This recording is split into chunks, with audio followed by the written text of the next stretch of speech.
Hello guys, welcome back to Be the Topper. This is chapter 7 Mutual Fund of class 10th FMM. तो आज मैं बहुत दिनों के बाद मैं इस पर बना रही हूँ। मैंने पहले से 6 चैप्टर अपलोड कर रखे हैं चैनल पे। अगर आपने वो 6 चैप्टर्स नहीं देखे हैं तो उसको जाकर देख लीजिए, ठीक है। ये हमारा 7 चैप्टर जिसमें हम बात करेंगे म्यूचुअल फंड्स के बारे में। और वीडियो को लास्ट तक देखिए क्योंकि मैं आपको बीच में आपके लिए बहुत ही अच्छी चीज़ लेकर आई हूँ जो अगर आपको अभी तक पता नहीं है तो मैं आपको बताने वाली हूँ, ठीक है। तो उसको देखते रहिए लास्ट तक और ध्यान से सुनिए और अगर कोई भी डाउट हो तो इसे कमेंट में पूछिए। और अगर वीडियो अच्छा लगे तो लाइक करना, शेयर करना और चैनल को ज़रूर सब्सक्राइब कर लो क्योंकि जितना भी नया पैटर्न पे बेस्ड आपका ये पूरा एग्ज़ाम बनने वाला है उसको मैं मतलब पूरा डिस्कस करने वाली हूँ। हम बहुत सारे पेपर सॉल्व करेंगे यहाँ पर, ठीक है। तो आपके लिए एक सब्जेक्ट की अंडरस्टैंडिंग के लिए भी बहुत अच्छा रहेगा और आप ओवरऑल आपके लिए पेपर के लिए भी बहुत अच्छा रहेगा, ठीक है। तो चैनल को सब्सक्राइब कर लेना। चलो अब शुरू करते हैं हमारा चैप्टर 7 जिसमें हम पढ़ेंगे म्यूचुअल फंड्स के बारे में, ठीक है। तो देखो म्यूचुअल फंड, सबसे पहले म्यूचुअल फंड में आपको बता दूं कि जो भी यहाँ पर लिखा हुआ है उसको पढ़ने से पहले एक बात आपको पता होनी चाहिए मोटी मोटी कि म्यूचुअल फंड एक तरीके के, मान लो जो भी है, अभी मैं ये नहीं कह रही कि ये क्या है, ठीक है। ये जो भी है इसको आप इतना देखो कि म्यूचुअल फंड क्या है, ठीक है। म्यूचुअल फंड में आप क्या करते हो बेसिकली। अभी तक अगर आपने 6 चैप्टर ऑलरेडी 6 चैप्टर पढ़ लिए हैं तो आपको पता होगा ये एक टाइप का सिक्योरिटी है, ठीक है, एक तरीके से, ठीक है। एक तरीके का इन्वेस्टमेंट ही है जहाँ पे हम लोग क्या करते हैं, जहाँ पे हम लोग थोड़ा से पैसे को, हमारे पास अगर थोड़ा सा पैसा होता है तो हम उसको डिफरेंट डिफरेंट जगह पे लगा देते हैं, शेयर्स में, डिबेंचर्स में, बॉन्ड्स में, फिक्स डिपॉजिट में, या फिर अलग अलग तरीके से इक्विटी में, प्रेफरेंशियल शेयर्स में, या फिर मतलब कि कमोडिटीज़ में। हमने थोड़ा सा जो पैसा था हमारे पास, हमने उसको रिस्क को जो था उसको डाइवर्सिफाई करने के लिए क्या करा, अपना पैसा थोड़ा थोड़ा थोड़ा थोड़ा अलग अलग फील्ड्स में लगा दिया, ठीक है। तो ये है म्यूचुअल फंड। इसको आप ध्यान रखो कि ये होता है म्यूचुअल फंड, ठीक है। अभी हम पढ़ेंगे कि इसको रेगुलेट कौन करता है और म्यूचुअल फंड में इन्वेस्ट करने के बेनिफिट क्या होते हैं, इसको हम इस चैप्टर में पढ़ने वाले हैं, ठीक है। अभी आई होप आपको समझ में आ गया होगा मोटा मोटा कि हम म्यूचुअल जो फंड होते हैं वो क्या होते हैं, ठीक है। तो इसको हम सबसे पहले शुरू करते हैं कि हमारी रेगुलेटरी बॉडी कौन सी होती है जो कि म्यूचुअल फंड को रेगुलेट करती है। तो वो ओवरऑल मार्केट के लिए सेम है, हमारा SEBI, securities exchange board of India, ठीक है। वही हमारी रेगुलेटरी बॉडी है जो कि सारे म्यूचुअल फंड्स को रेगुलेट करती है, ठीक है। चलो अब आ जाते हैं हमारे what are the benefits of investing in mutual fund. मतलब कि म्यूचुअल फंड में इन्वेस्ट करने के बेनिफिट क्या क्या होते हैं। अब मैंने आपको बताया कि भाई देखो आप क्या करोगे, अगर आप म्यूचुअल फंड में पैसा लगा रहे हो तो इसका मतलब है कि आप अपने पैसे को अलग अलग फील्ड्स में लगा रहे हो। तो अब आप मुझसे पूछोगे कि हम ऐसा क्यों करें, हम एक ही जगह पे लगाएं, हम 100 जगह की टेंशन क्यों लें। अगर हम 100 जगह अपना पैसा लगाएंगे तो हमें 100 जगह चेक रखना पड़ेगा कि भाई आज वहाँ पे क्या हो रहा है, यहाँ पे क्या हो रहा है, सब कुछ देखना पड़ेगा। तो हमें ऐसा क्यों करें। तो उसके लिए हमें जानना ज़रूरी है कि म्यूचुअल फंड में इन्वेस्ट करने के बेनिफिट क्या होते हैं, ठीक है। तो सब बहुत सारे बेनिफिट होते हैं, यहाँ पर जो लिखे हैं उसको देख लेते हैं। स्मॉल इन्वेस्टमेंट, अगर हम स्मॉल यहाँ पर पहले बेनिफिट की बात करें तो उसमें हमारा पहला स्मॉल बेनिफिट। तो देखो स्मॉल इन्वेस्टमेंट का मतलब क्या होता है, अगर आप इक्विटी में पैसा लगाते हो तो इक्विटी में वो इन्वेस्टर्स पैसा लगा पाते हैं जिनके पास बहुत ज़्यादा पैसा होता है इन्वेस्ट करने के लिए, या फिर वो बहुत ज़्यादा रिस्क को बेयर कर सकते हैं, ठीक है। इस तरीके से जो छोटे छोटे इन्वेस्टर होते हैं वो इक्विटी में इतना आसानी से पैसा नहीं लगा सकते, ठीक है। बट अगर कोई म्यूचुअल फंड में पैसा लगा रहा है तो उसके पास अगर थोड़ा सा पैसा भी है तो भी वो बंदा म्यूचुअल फंड में पैसा लगा सकता है, ठीक है। तो ये तो हो गया हमारा पहला बेनिफिट कि हम स्मॉल इन्वेस्टमेंट कर सकते हैं, ठीक है। दूसरा हमारा आ गया प्रोफेशनल फंड मैनेजमेंट। तो यहाँ पे क्या बता रखा है आपको कि म्यूचुअल फंड में अगर आप पैसा लगाते हो तो मतलब आप एक एजेंसी के थ्रू पैसा लगाते हो अपना, ठीक है। एक एसेट मैनेजमेंट कंपनी है, आप उसके थ्रू अपना पैसा लगाते हो। तो वहाँ पे बहुत ही ट्रेंड प्रोफेशनल्स होते हैं जो कि बहुत ज़्यादा ट्रेनिंग उन्होंने की हुई है कि उनको सब कुछ पता है मार्केट के बारे में ऑलरेडी कि कौन सी कंपनी में ज़्यादा रिस्क है।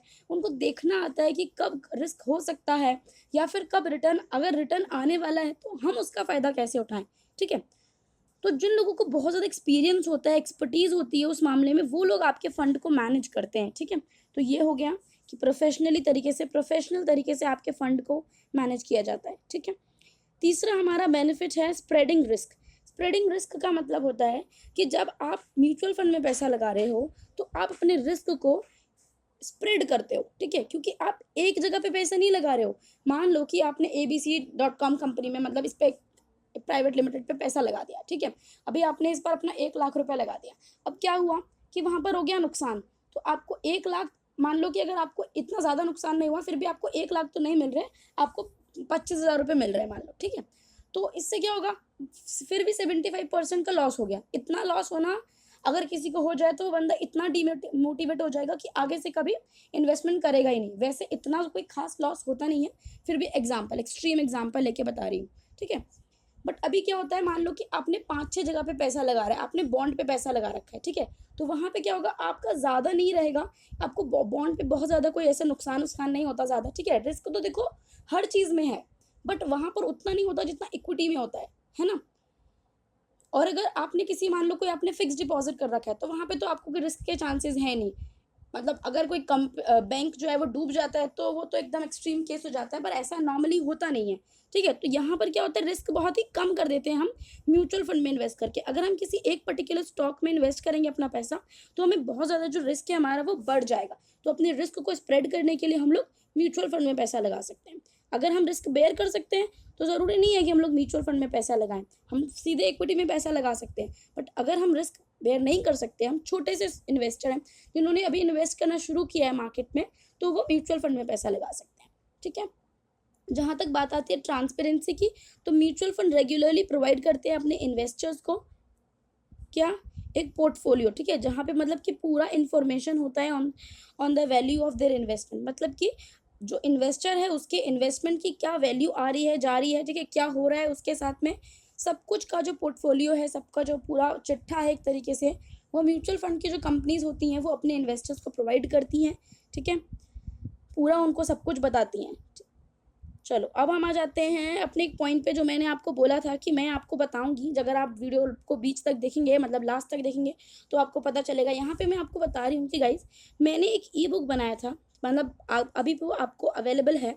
वो ई बुक में क्या है, वो बेसिकली एक क्वेश्चन बैंक है। क्या है, एक क्वेश्चन बैंक है क्लास 10th के लिए, क्लास 10th FMM के स्टूडेंट्स के लिए, जहाँ पे मतलब कि जब से CBSE और NSE ने मिलकर इस सब्जेक्ट को लॉन्च किया है आपके लिए कि 10th क्लास के बच्चे वोकेशनल सब्जेक्ट के तौर पे फाइनेंशियल मार्केट्स मैनेजमेंट को पढ़ेंगे, तब से अब तक जितने भी क्वेश्चन आप पूछे गए हैं, ठीक है, उन सारे क्वेश्चन को इसमें कंपाइल किया है। और जितने क्वेश्चन नहीं पूछे गए पर पूछे जा सकते हैं फ्यूचर में, ठीक है, तो उन सारे क्वेश्चन को भी हमने इसमें इंक्लूड किया है। तो आप इसको ले सकते हैं। ये आपको, अगर आप इसको लेंगे, ये वैसे पेड है, मतलब आपको इसके लिए आपको 30 रुपीज़ पे करने पड़ेंगे। अगर आप लेना चाहते हैं तो आप इसका, आपका लिंक आपको मिल जाएगा, ठीक है। और अगर आप इस पर देखना चाहते हैं कि कैसे क्वेश्चंस हैं, या फिर आंसर बुक जो आपको मिलेगी वो फ्री में आपको मिलेगी। जैसे आप उसको खरीदोगे तो वो आपको आंसर बुक आपको मैं फ्री में दे दूंगी, ठीक है। तो अगर आपको देखना है कि वो कैसा क्वेश्चन बैंक है, कैसे आंसर्स लिख रखे हैं, तो आप देख सकते हैं। मैं अपनी दोनों वीडियोज़ का लिंक भी आपको यहाँ पर दे दूंगी इस वीडियो के नीचे, तो आप जाकर देख सकते हैं कि वो कैसे बने हुए हैं। तो वहाँ पर आप जैसे ही लिंक पे क्लिक करेंगे, बस आप जैसी वीडियो पे आप देखेंगे तो आपको सब पता चल जाएगा कि उसको कैसे परचेज़ करना है। तो वो आपके लिए बहुत हेल्पफुल है, उसको लीजिए, ठीक है। अगर आप सैम्पल पेपर मार्केट में लेने जाएंगे तो आपको 200-150 तक का मिलेगा, बट यहाँ पे आपको 30 रुपीज़ में बहुत ज़्यादा वैल्यू मिल रहा है। अगर आप उसको जल्दी से जल्दी ले सकते हैं तो प्लीज़ उसको ले लीजिए, क्योंकि अदरवाइज़ वो लिमिटेड है, वो ख़त्म हो जाएगा, फिर आप उसको नहीं ले पाएंगे, ठीक है। चलो अब अपना शुरू करते हैं। हम क्या करने जा रहे थे, अब हम पढ़ेंगे चॉइस का क्या मैटर है कि यहाँ पर क्या बोलता है कि जो म्यूचुअल फंड है, अगर आप म्यूचुअल फंड में इन्वेस्ट करते हो तो आपको लार्ज अमाउंट, एक मतलब कि पूरा large amount of mutual fund offer देता है आपको कि आप वैरायटी ऑफ स्टॉक्स में आप अपने पैसे को इन्वेस्ट कर सकते हो, ठीक है। अगर आप इक्विटी में इन्वेस्ट कर रहे हो तो आप इक्विटी में इन्वेस्ट कर रहे हो, अगर आप म्यूचुअल फंड में इन्वेस्ट कर रहे हो तो आप इक्विटी में भी इन्वेस्ट कर सकते हो, आप बॉन्ड्स में भी इन्वेस्ट कर सकते हो, आप डेरिवेटिव्स में भी इन्वेस्ट कर सकते हो, आप डिवेंचर में भी अपने पैसे को इन्वेस्ट कर सकते हो। मतलब आपको वैरायटी मिलती है, आपको चॉइसेस बहुत ज़्यादा मिल जाती है, ठीक है। अभी आ जाते हैं रेगुलेशन पे। All the mutual fund are registered with SEBI and they function within the provisions of strict regulation design to protect the interest of the investor. जो म्यूचुअल फंड है वो रजिस्टर्ड है सेबी के साथ, और सेबी ही उसको स्ट्रिक्ट रेगुलेशन के साथ सब कुछ मॉनिटर करता है, सारा काम होता है, ठीक है। यहाँ पर आ जाते हैं नेव पे। ये जो टॉपिक है, ये जो मैंने अर्लियर भी वीडियोस बना रखे थे, इस पे बच्चे मुझसे कमेंट करके पूछ रहे थे कि मैम इसको एक बार ठीक से समझा दो कि नेट एसेट वैल्यू क्या होता है। तो मैं यहाँ पे आपको एक बहुत ही सिंपल भाषा में बता रही हूँ, कट टू पॉइंट बता रही हूँ कि देखो, जो स्टॉक, अगर हम स्टॉक की बात करते हैं, किसी शेयर की बात करते हैं, तो उसमें एक पर्टिकुलर शेयर का प्राइस होता है, ठीक है। एक स्टॉक का पूरा प्राइस होता है कि एक स्टॉक ये इतने रुपए का है। अगर आप म्यूचुअल फंड की बात करोगे तो म्यूचुअल फंड का एक यूनिट का कितना प्राइस होता है, ये हम निकालते हैं नेट एसेट वैल्यू से। तो और इसका फॉर्मूला जो है हमको दे रखा है वो क्या है, वैल्यूज, मैं यहाँ पर लिख देती हूँ, ठीक है। यहाँ पे इसको आप लिखिए, तो क्योंकि आप इसको लिख लीजिए, क्योंकि थोड़ा सा प्रॉब्लमेटिक है, थोड़ा थोड़ा हो सकता है ना समझ में आए। Values of all shares minus में एक्सपेंस, ठीक है। ये मैंने अपनी पिछली वीडियोस में भी बता रखा है, पर अगर आपने वो नहीं देखी हो तो एक बार फिर से इसको मैं इसलिए बता देती हूँ। नंबर ऑफ यूनिट्स इशूड, ठीक है। क्या है यहाँ पे, मैंने फॉर्मूला लिख दिया, अब इसको चलो समझते हैं कि वैल्यू ऑफ जितना, मतलब कि जितने शेयर की आपकी वैल्यू आ रही है, ठीक है, उसमें से जितने आपने एक्सपेंस किए हैं उसको माइनस कर दो, और जितने भी यूनिट आपको इशू हुए हैं उसको उससे डिवाइड कर दो, तो आपको क्या निकल जाएगा, नेव निकल जाएगा। नेव क्या होता है, net asset value. Net asset value is मतलब कि एक म्यूचुअल फंड के एक यूनिट का प्राइस आपको इससे पता चल जाता है, ठीक है। यहाँ पर लिखा हुआ है, इसको आप पढ़ सकते हैं। The name of a mutual fund are required to be publish in newspaper, ये सब यहाँ पे लिखा हुआ है। मैंने आपको मोटा मोटा समझा दिया कि नेव क्या होता है। इसको आप पढ़ेंगे भी तो मुझे लगता नहीं आपको कुछ ज़्यादा समझ में आएगा, ठीक है। तो इसलिए बहुत ही सिंपल लैंग्वेज में मैंने इसको आपको समझा दिया, ठीक है। अब चलो, अब आगे बढ़ जाते हैं। Are there any risk involve in investing in mutual fund? तो अगर जहाँ तक हम बात करें रिस्क की, तो देखो, रिस्क तो किसी भी, मतलब हर चीज़ में रिस्क है। ये मैटर करता है कि किसी चीज़ में रिस्क कम होगा, किसी चीज़ में रिस्क ज़्यादा होगा, पर आप ये नहीं कह सकते कि बिल्कुल म्यूचुअल फंड में आपको बिल्कुल भी रिस्क नहीं होगा। और अगर कोई भी आपसे ऐसा कह रहा है कि आप इन्वेस्ट करो और आपको हमारी 100% गारंटी है, 100% गारंटी है कि भाई आपको रिस्क हो ही नहीं सकता, तो ऐसा नहीं है। ऐसा बंदा अगर जो भी आपसे बोल रहा है वो झूठ बोल रहा है, ठीक है। म्यूचुअल फंड कोई भी अश्योर्ड रिटर्न प्रोवाइड नहीं करते। उनके रिटर्न लिंक होते हैं उनकी परफॉर्मेंस से, मतलब कि जिस तरीके के परफॉर्मेंसेस होते हैं इक्विटी में, बॉन्ड में, डिबेंचर में, डेरिवेटिव्स में, ये इस सब पे बेस होता है कि कितना रिटर्न आएगा, ठीक है। अब म्यूचुअल फंड में इन्वेस्ट करने का मतलब है कि आपने अपने पैसे को शेयर्स में, डिबेंचर में, बॉन्ड में इन्वेस्ट कर रखा है। तो शेयर में, मतलब म्यूचुअल फंड कोई ऐसे पर्टिकुलर सिक्योरिटी का नाम नहीं है। म्यूचुअल फंड में इन्वेस्ट करने का मतलब है कि आपने अलग अलग जगह पे इन्वेस्ट कर रखा है, ठीक है। तो शेयर में अगर आपने इन्वेस्ट कर रखा है तो शेयर में रिस्क हो सकता है, डिबेंचर्स में रिस्क हो सकता है, बॉन्ड्स में रिस्क हो सकता है, ठीक है। तो अगर इन सब में रिस्क होता है तो बेसिकली ओवरऑल आपको म्यूचुअल फंड में भी रिस्क हो सकता है। ये पर ज़्यादा रहता है कि म्यूचुअल फंड में जो रिस्क है वो कम रहता है, क्योंकि हम एक तरीके से ना वो कर लेते हैं, मतलब कि कॉम्पेंसेट कर देते हैं। अगर इधर रिस्क ज़्यादा हो गया और इधर रिटर्न ज़्यादा हो गया तो हम आपस में मिला लेते हैं, इसको बैलेंस बन जाता है, ठीक है। तो ये सब है।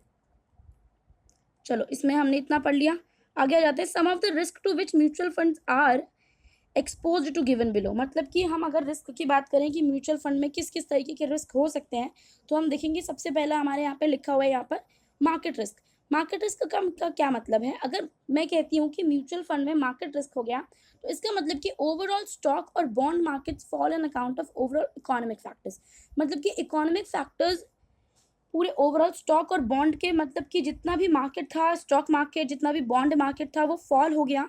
कोई इकोनॉमिक क्राइसिस हो गया मान लो किसी तरीके का, तो उसकी वजह से अगर मार्केट में कुछ खड़बली होती है, उसकी वजह से अगर कोई प्रॉब्लम आती है, कोई रिस्क होता है, तो उसको हम बोलते हैं मार्केट रिस्क, ठीक है। कैसे कोई इकोनॉमिक क्राइसिस आ जाए, मान लो अब जैसे कि अभी कोरोना लॉकडाउन चल रहा है, ठीक है। अब मान लो अभी तो अनलॉक की पूरी शुरू हो गई है प्रोसेस, ठीक है। मान लो जब हमारा लॉकडाउन चल रहा था, उस टाइम थोड़ा सा क्राइसिस आ गया था, बट अगर उस समय किसी शेयर का प्राइस नीचे जा रहा है और उसमें अगर किसी बंदे को म्यूचुअल फंड में नुकसान हो गया, तो इसका मतलब है कि ये मार्केट रिस्क है, ठीक है। ये ओवरऑल इकोनॉमिक क्राइसिस फैक्टर्स की वजह से आपको रिस्क हुआ है, ठीक है।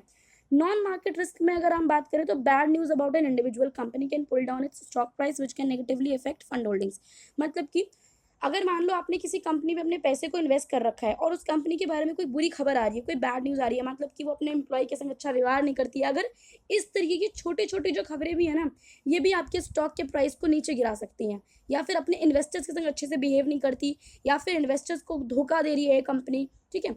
ये जो बातें हैं, या फिर अपने प्रोस्पेक्टस में झूठ बोला, कुछ भी छोटी छोटी जो चीज़ें हैं आपके पूरी जो कंपनी का जो स्टॉक है, मतलब उसको गिरा सकती है नीचे, ठीक है। तो this risk can be reduce by having a diversified portfolio that consist of a wide variety of stocks drawn from different industries.